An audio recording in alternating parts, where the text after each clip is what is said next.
Welcome back to Apathetic Reviews. Oh, he surely doesn't care, does he? This video is kinda rated PG-13. I don't know, I'm very apathetic. Also, spoilers for the movie. Hey there, everybody. Welcome back to Apathetic Reviews. I watched Dogman like a week and a bit ago. And I meant to review it, but then I had to do a bunch of other stuff like Groundhog Day. Yeah, I had to edit that video, and I've been editing this next big video talking about everything I watched in 2024, but you don't care about that. So I'm just gonna review Dogman and read off my little notes thing here. I put this review on Letterboxd, but I guess I'm just gonna, put this into video form. Here we go.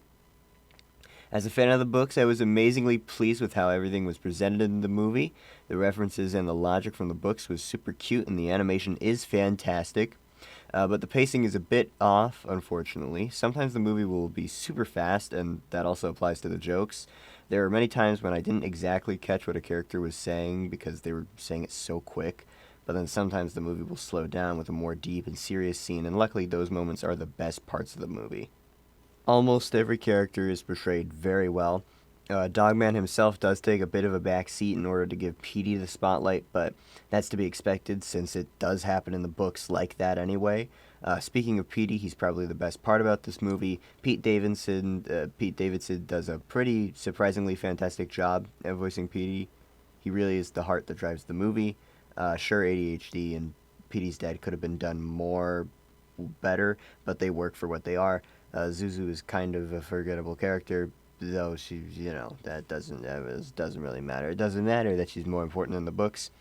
She's just kind of like a prop in the movie, but I kind of care less, but oh well. Really, the only thing I disliked about this movie is Flippy. The way he's handled is rather unfortunate. His backstory is extremely rushed, so we don't actually understand him as a villain or what his actual motives are, and he has little to no fanfare, which sucks because he's actually a really cool character in the books, and I love him. I feel like if this movie was longer, we could have seen a better adaptation of his story / the second book in general, so that we could have actually, cared about him. Because there's another thing, we're supposed to care about him in the end and feel bad, but again, we don't actually know him, so that ending feels very flat and forced, and I might not like Ricky Gervais as a person, but he actually does a good job voicing Flippy, and I just wish we got to see more of him, considering Flippy is my favorite character in the books, again. But besides that, the movie does have some nice messages about found family and the power of optimism, but I just wish they could expand on that a bit more. I wish the movie was just longer as well, because I really enjoyed what was happening, and I feel it ends kind of abruptly for the movie. But you know what? Oh well. 7 out of 10. Nice little movie. I liked the movie. I watched it with my friend. He seemed to enjoy it as well. So, it was a fun time. I really liked it. And there we go. Yeah, I like the Dogman. Go watch Dogman.